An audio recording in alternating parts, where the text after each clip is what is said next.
She saved his life as a child. 16 years later, the cold millionaire surgeon held her heart in his hands.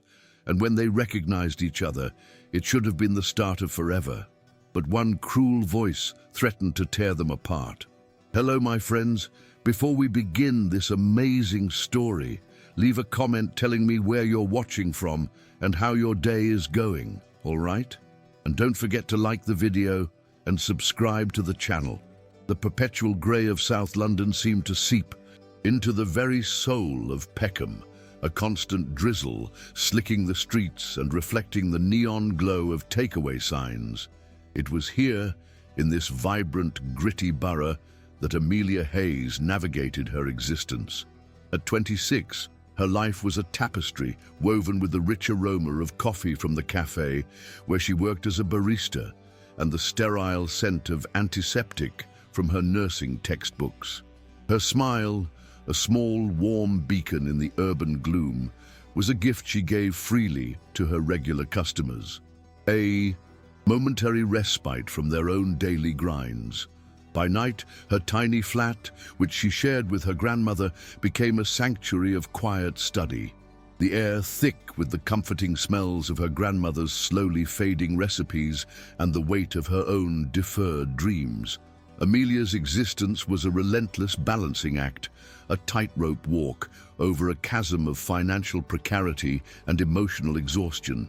She was the primary caregiver for her grandmother, a woman whose memories were becoming fragile. Wispy things, but whose love remained the unshakable anchor of Amelia's world. Every pound earned was meticulously allocated, every personal ambition placed on a shelf to gather dust.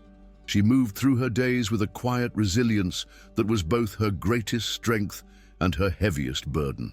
The constant fatigue was a familiar ache in her bones, a low hum beneath the surface of her calm demeanor. Life was not about thriving, it was about surviving, about keeping her and her grandmother's small world from splintering apart at the seams. Beneath this gentle exterior lay a wound that had never truly healed, a scar left by a single, blindingly bright summer day in Cornwall. As a 10-year-old girl, driven by a ferocious, unthinking instinct, she had plunged into the churning sea to pull a boy from the deadly grip of a rip current. That act of raw courage, which should have been a source of empowerment, had instead calcified into a deep-seated fear of loss. It instilled in her an overwhelming sense of responsibility for the lives of others, a crushing weight that paradoxically fueled her ambition to become a nurse, while simultaneously paralyzing her with a constant gnawing self-doubt. She felt as though she was perpetually on guard, forever scanning the horizon for the next person she might fail to save. This unhealed trauma shaped her emotional landscape into one of quiet, persistent yearning. She longed for a life less constrained by duty, for a single moment where she could simply breathe without the weight of the world on her shoulders. She craved a validation that she was more than just the sum of her responsibilities, more than just a survivor of a childhood ordeal that had defined her in ways she was only beginning to understand. Her dreams were modest, a walk on a beach without the ghost of panic, a day without looking at her bank account, the freedom to be just Amelia, not Amelia the caregiver, Amelia the student, Amelia the silent hero with an ever-present fear of failure. In stark contrast, Dr. Alistair Finch inhabited a world of sterile perfection and calculated precision. His minimalist penthouse in Mayfair offered a panoramic view of Hyde Park, a world away from the crowded streets of Peckham. At 38, he was London's most celebrated cardiac surgeon, a man whose genius with a scalpel was the stuff of legend in the hushed, expensive corridors of Harley Street. Tall and impeccably dressed, he carried an aura of detached authority that was both intimidating and reassuring.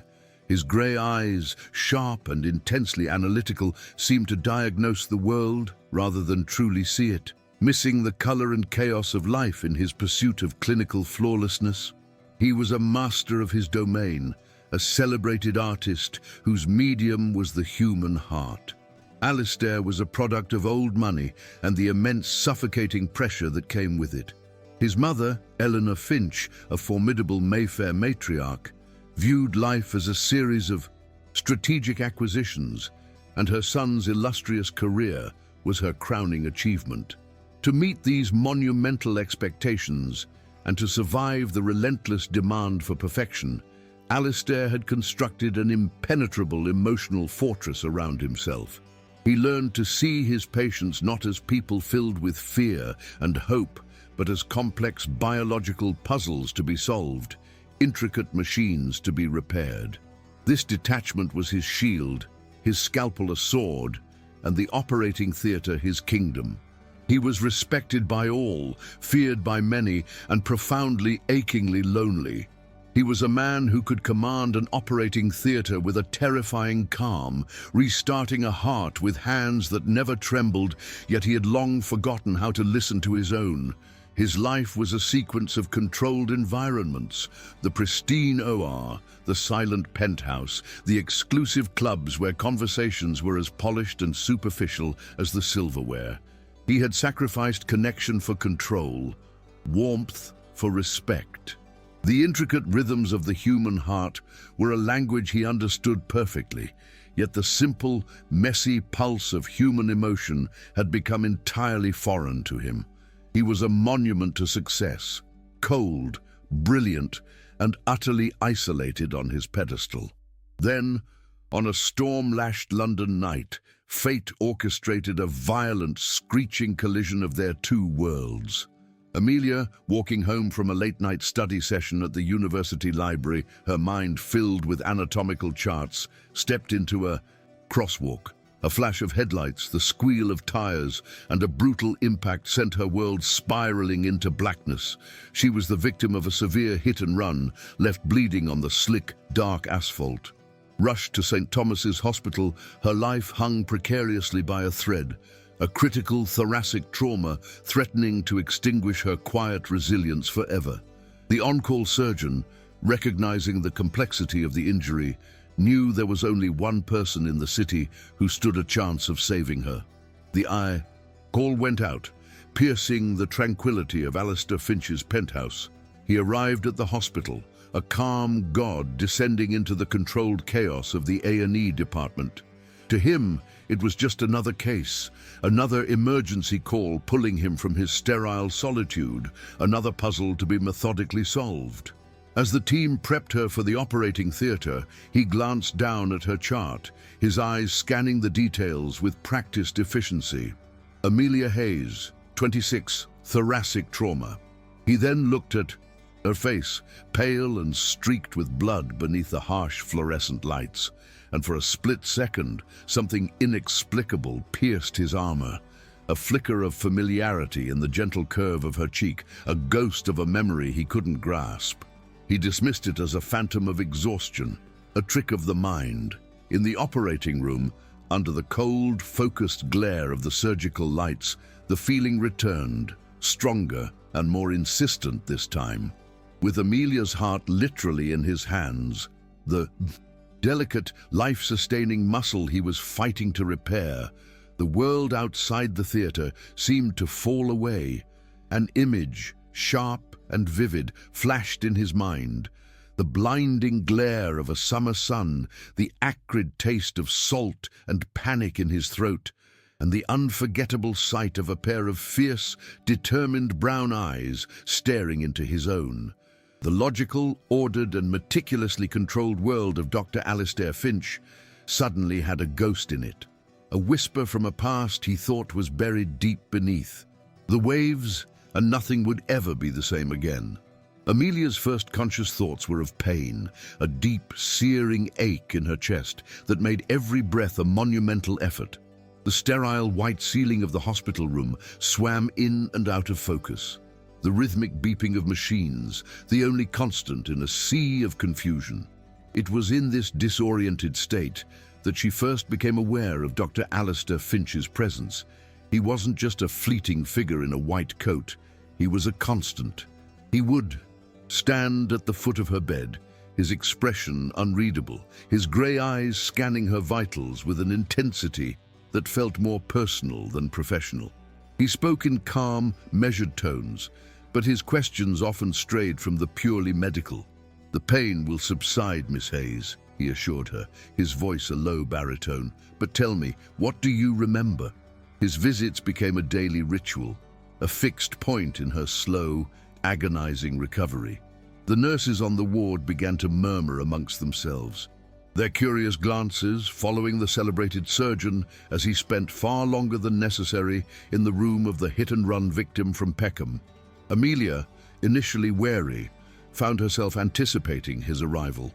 There was a profound exhaustion in his posture that his impeccable suits couldn't hide, a weariness in his eyes that spoke of more than just long hours.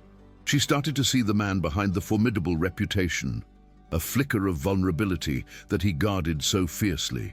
He was an enigma, and, for the first time in a long time, Amelia's world contained a mystery that wasn't about bills or exams.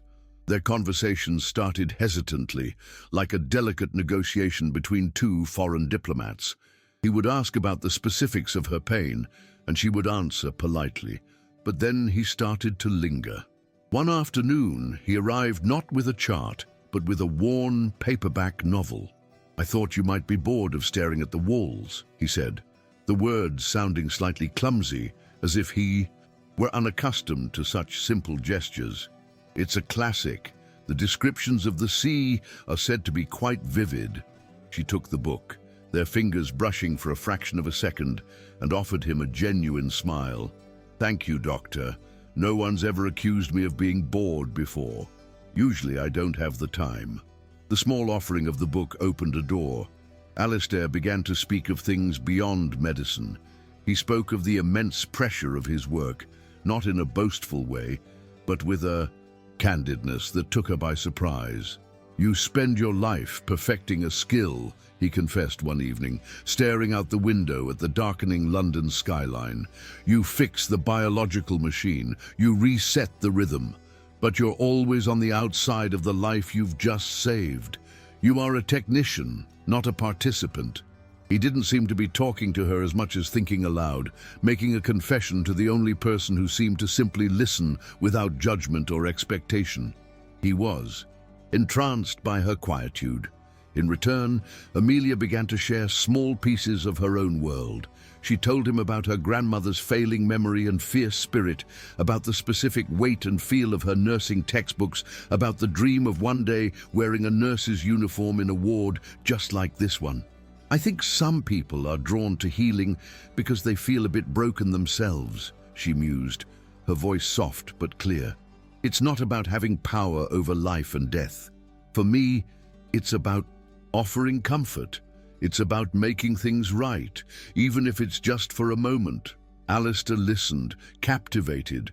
Her passion wasn't born from ambition, but from a deep, profound well of empathy he had never encountered before.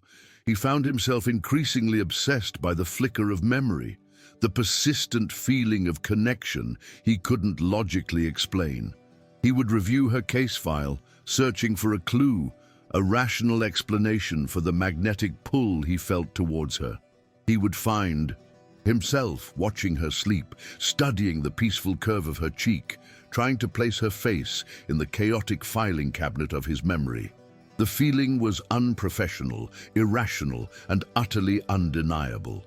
He knew he was breaking every rule he had ever set for himself, every boundary he had erected to protect his carefully ordered world. The fortress was crumbling, brick by brick, with every visit. One sun-drenched afternoon, as light streamed into the sterile room, he finally gave voice to the thought that had been plaguing him. "Forgive me if this is unprofessional, Miss Hayes," he began, his usual confidence faltering for a moment. "But I cannot shake the feeling that we have met before. You have a familiar face, like someone I might have known in a dream." Amelia looked at him, her own sense of strange recognition crystallizing. "It's funny," she admitted, her voice barely a whisper. "I feel it too. When I woke up and saw you, I wasn't as scared as I should have been. It felt like I was supposed to be here. This shared admission deepened their connection, transforming his daily visits into something more intimate. They began to trade stories of their pasts, painting pictures of two vastly different childhoods. He spoke of a lonely, structured upbringing in cavernous houses, of holidays in exotic locales that felt more like business trips, of a youth defined by expectation rather than affection. His stories were filled with material luxury, but were emotionally barren, a stark contrast to her own experience. He spoke of his past with a detached sort of melancholy, as if describing the life of a stranger he once knew. She, in turn, described a life that was materially poor, but emotionally rich. She painted a picture of her small Peckham flat, always filled with the smell of her grandmother's cooking, of laughter over chipped teacups, of a love that was fierce and unconditional. "We didn't have much," she explained, a fond smile gracing her lips. "But the flat was always warm. My grandmother made it feel like a palace." As Alistair listened, he felt a pang of something he could only identify as envy. He, who had everything money could buy, had never known that kind of warmth, that simple, unbuyable sense of home. The conversation eventually turned to holidays, a subject Alistair broached with a deliberate, searching casualness. "Did your family travel much when you were a child? Summer trips abroad?" he asked, trying to find a tangible link to the fragmented memory of sun and sea. Amelia let out a soft, gentle laugh. "Abroad? Heavens, no. We barely left South London. There was only one time, one proper holiday my nan saved up for what felt like years. She wanted me to see the ocean, the real ocean. We rented a tiny cottage for a week in Cornwall. The word hung in the air between them, electric and heavy with unspoken significance. Cornwall. Alistair felt a jolt, as if a low-voltage current had passed through him. His family owned a large, sprawling estate there, a place he had been forced to visit every summer of his youth. His composure momentarily slipped. "Cornwall," he repeated, his voice sharper than intended. "Whereabouts in Cornwall? Do you remember the name of the town, the beach?" He leaned forward, his analytical mind now racing, searching, desperately trying to connect the pieces of the puzzle that was Amelia Hayes. The details began to tumble out of her, memories dredged up from the deep well of her childhood. "I think it was near Porthcurno," she recalled, her brow furrowed in concentration. "There was a beautiful beach, surrounded by high cliffs. It was the summer I turned 10. It was so hot that year, the sand burned your feet." Each word was another key, turning in a lock deep inside Alistair's mind. The year, the specific beach, the oppressive, blinding heat of that particular summer. The phantom taste of salt water filled his mouth. The memory of his own panicked thrashing in the waves. Suddenly visceral and real. He looked at her, truly looked at her, past the hospital gown and the pale skin, past the woman whose heart he had held in his hands. He saw a 10-year-old girl with scraped knees and fierce, determined brown eyes. Her small hands gripping his arm with impossible strength, pulling him from the suffocating darkness of the water into the blinding, life-giving sun. The ghost in his mind finally had a face. The puzzle was solved. The familiarity wasn't a phantom. It was a memory, the most important memory of his life, which he had long since buried. The revelation was not a shout of discovery, but a sacred, awestruck whisper that filled the sterile room with a profound sense of destiny. "It was you," he breathed, the words thick with an emotion he had never allowed himself to feel. "On the beach, the boy in the rip current. That was me. You were the girl. You saved my life." He reached out, his hand hovering over hers, not as a doctor, but as the boy she had rescued from the sea 16 years ago. The impossible truth settled over them, weaving an unbreakable thread between their two disparate lives. The chasm of class, of experience, of time itself vanished in that single, shared moment of recognition. For Amelia, it was a dizzying, unbelievable coincidence. For Alistair, It was a seismic event that shifted the very foundations of his existence. His carefully constructed world, built on logic and control, was instantly recontextualized by this single, staggering act of fate. The universe was not random, it was a story, and she was its hero. He stared at her, the woman in the hospital bed, and saw her not as a patient, but as his savior. The anonymous girl from his past, a fleeting figure in a traumatic memory, was the same woman whose life he had just been privileged enough to save. The debt was profound, the symmetry of their intertwined fates almost too much to comprehend. This wasn't just another case, it was a reckoning. He was not just her doctor, he was a man indebted to her on a level that transcended medicine. His professional detachment, which had been eroding for days, shattered into a million irreparable pieces. In its place, a powerful wave of gratitude washed over him, so immense and overwhelming that it felt indistinguishable from love. It was a fierce, protective, and deeply reverent love. He knew with an unshakable certainty that defied all logic that his sole purpose was no longer just to heal her body, but to protect her spirit, to honor the girl who had saved him and the woman who was, in turn, saving him all over again from his own empty existence. He finally let his hand rest on hers, his touch gentle but firm. "Amelia," he said, speaking her first name for the first time, "I've been a doctor for 15 years. I thought I knew what it meant to save a life." He looked directly into her eyes, his own grey eyes now filled with a warmth she had never seen before. "I was wrong. I'm only just beginning to understand."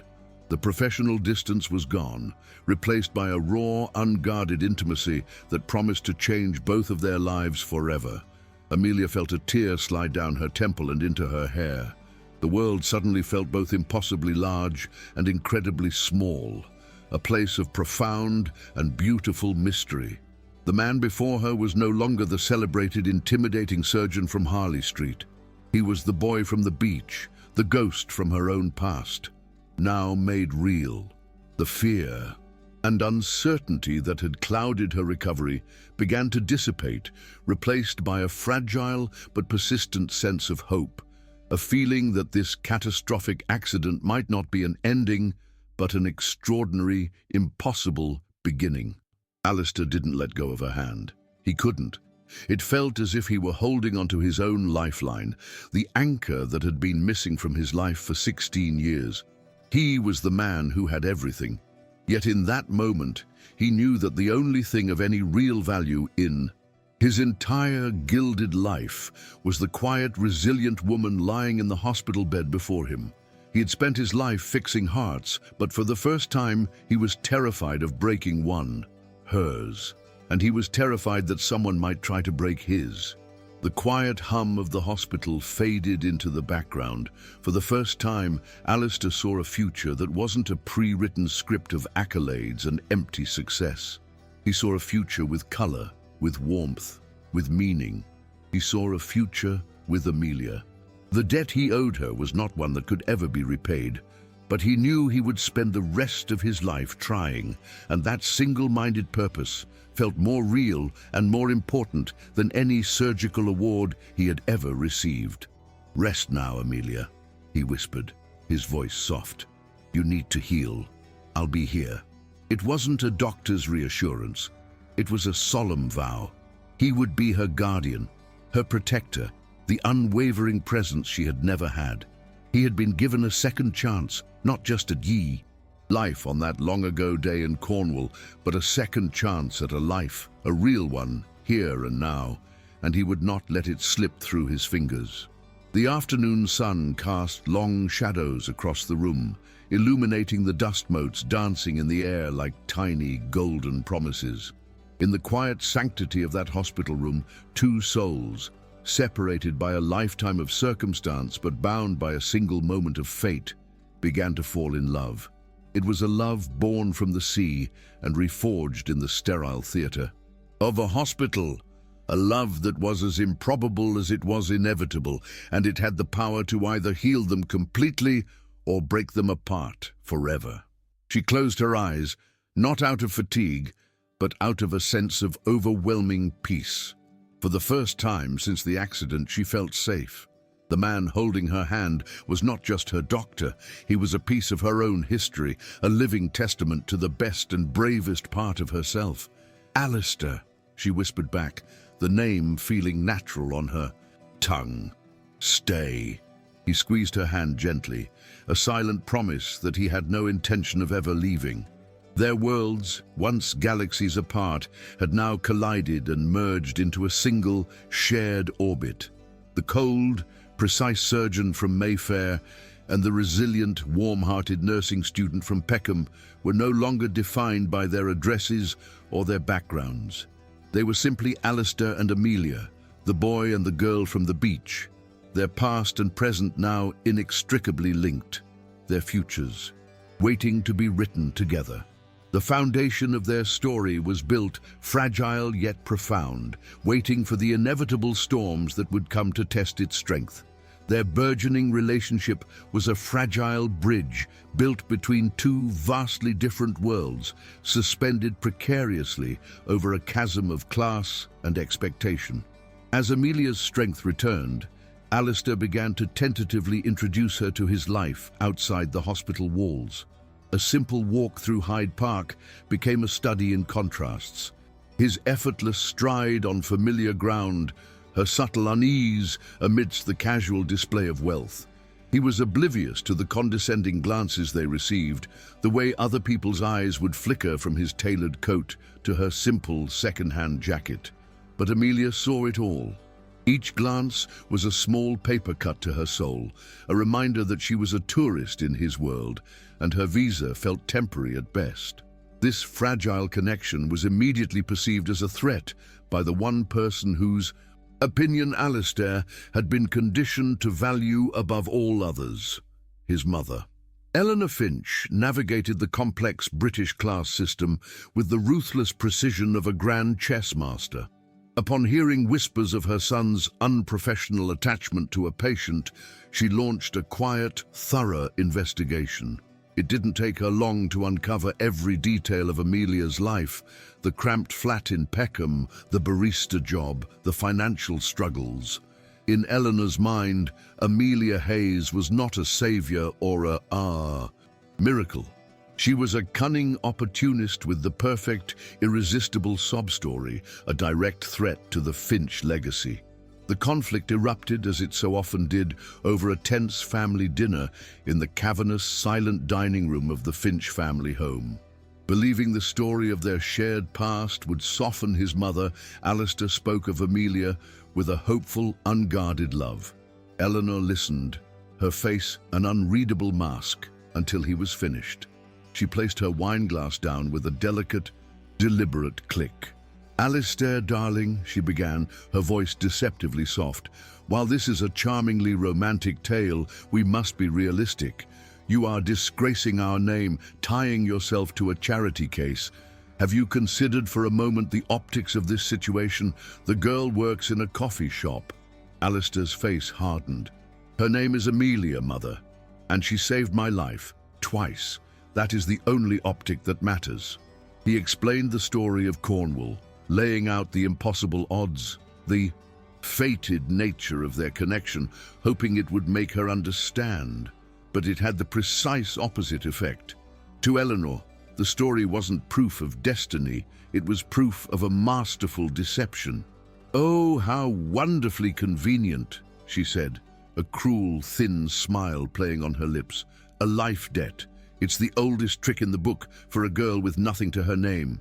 And you, my brilliant, logical son, have fallen for it like a schoolboy.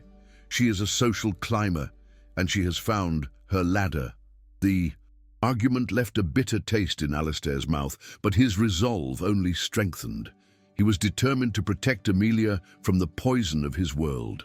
A few days later, in the sun-dappled tranquility of the hospital garden, it felt as though they could succeed. Amelia, now able to walk short distances, leaned against him on a stone bench, her face tilted towards the warmth of the sun. They spoke of the future in hopeful whispers. "When I finish my nursing degree," she said, I want to work in a place like this. Really help people. Alistair squeezed her hand. We can build our own world, Amelia, he murmured. One that nobody else can touch. It was a perfect stolen moment of peace, which was shattered by the arrival of a sleek black car at the hospital entrance. Eleanor Finch emerged, her presence like a sudden drop of poison in clean water. She strode towards them, her heels clicking ominously on the flagstone path. She ignored Amelia completely, her cold eyes fixed on her son. Alistair, I need a word with you, now. Her voice was low and commanding, leaving no room for argument. Reluctantly, Alistair stood, giving Amelia's hand a reassuring squeeze before following his mother a short distance away towards a thicket of rose bushes. Believing they were well out of earshot, Eleanor unleashed her venom. Her voice, though low, was laced with a chilling fury that carried on the still afternoon air.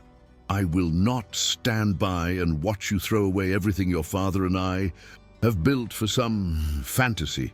This girl is a nobody, Alistair. Do you hear me? A nobody from a slum who will bleed you dry with this pathetic life-debt narrative.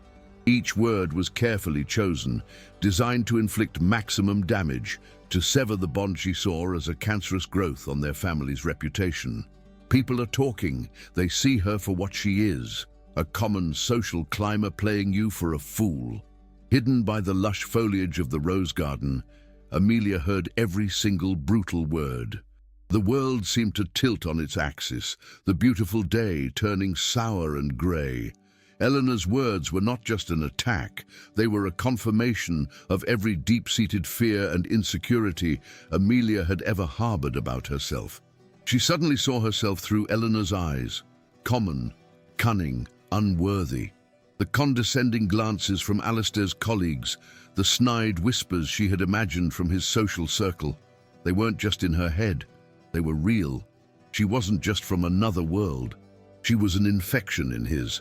The pain was so profound it was physical, a cold, heavy stone in the pit of her stomach.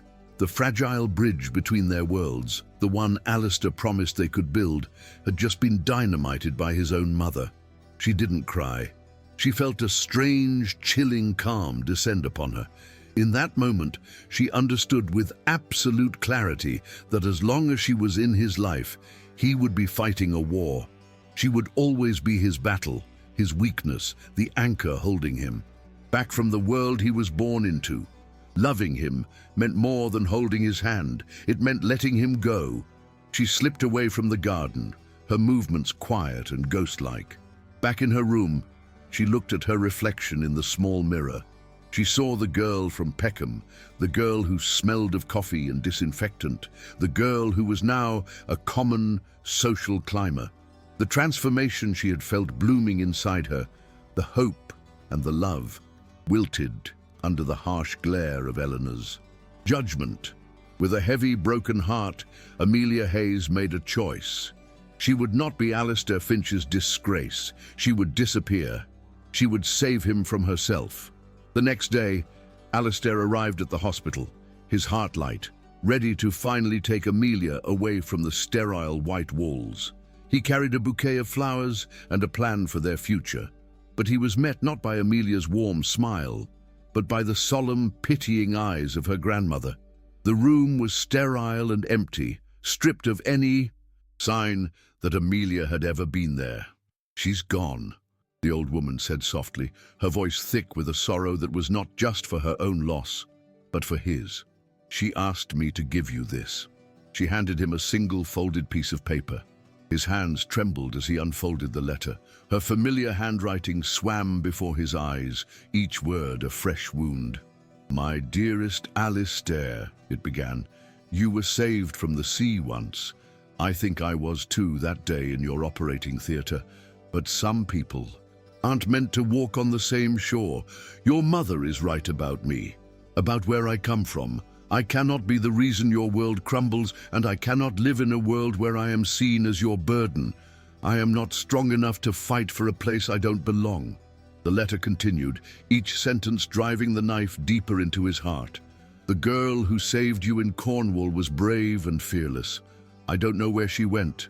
The woman writing this is a coward.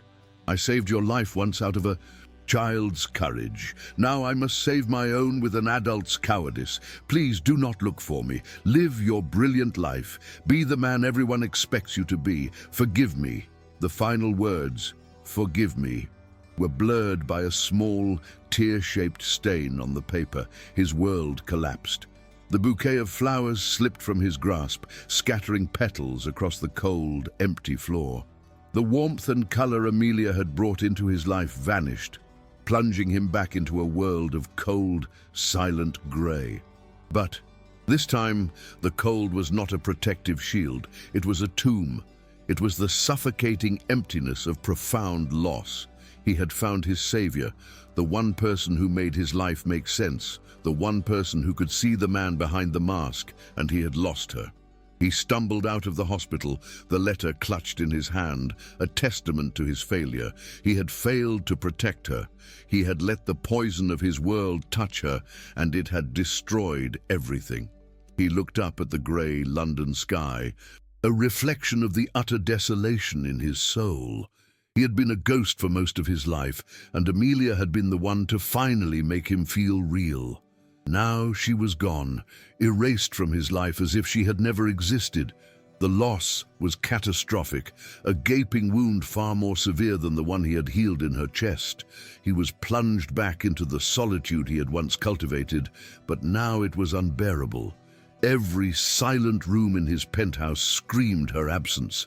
Every beat of his own heart was a painful reminder of the one he had held in his hands, the one he had let slip away. He, the great Dr. Alistair Finch, the master of life and death, had been rendered completely powerless. He had lost his savior twice. Once, he had nearly been taken by the sea. This time, he had been taken by a world that refused to let them be. The first time, she had been there to pull him out. This time, there was no one. There was only the crushing weight of her absence and the chilling realization that he had just lost the only part of his life that had ever truly mattered. The silence that followed was absolute. He sank onto a bench, oblivious to the city bustling around him, a hollow man on a lonely island of his own making. The vibrant life he had glimpsed with Amelia was now a ghost, a taunting memory of what could have been.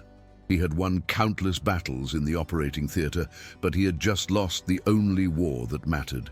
He had let his mother's world, a world of status and cold calculation, claim the one person who represented warmth, courage, and hope. The rain began to fall, a soft, persistent drizzle that matched the slow, silent tears tracking down his face. He didn't move. He sat there as the city lights began to blur. A brilliant surgeon who had everything and nothing. He was back in his fortress, but the walls were no longer keeping the world out. They were trapping him inside with the ghost of the woman he loved, the woman who had vanished to save him from himself, and he had never felt so utterly, completely alone.